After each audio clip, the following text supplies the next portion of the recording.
Në kuadër të ditës botërore të refugjatëve në Bashkinë Dropull u zhvillua një aktivitet sensibilizues me pjesëmarrjen e të gjitha institucioneve përgjegjëse. Gjatë takimit u theksuar rëndësia e bashkëpunimit ndërinstitucional për garantimin e të drejtave dhe mirëqenies së refugjatëve si dhe integrimi i tyre në komunitet përfaqësues të institucioneve. Folën për sfidat dhe progresin e bërë ndër vite. Shqipëria është sot një vend i nderuar në arenën ndërkombëtare. Dhe në këto të paktën 15 vitet e fundit, ne jemi dëshmimtar të pritjes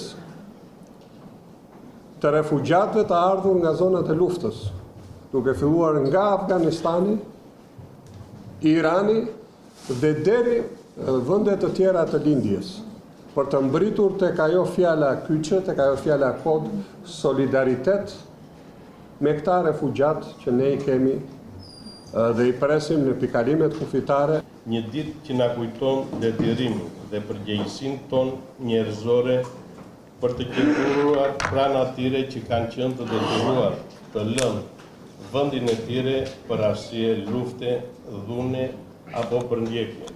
Një rast që pasqyron integrimin e suksesshëm të refugjatëve është ai i Muhamed Dahut nga Siria, i cili prej vitesh është vendosur në Dropull dhe ka krijuar familje me një banore vendase, duke u bërë pjesë e komunitetit dhe jetës sociale të zonës. Shumë mirë, shumë mirë. Ka marrë dokumenta shqiptar, me pasaportë shqiptar, në rregull, jemi shumë në rregull.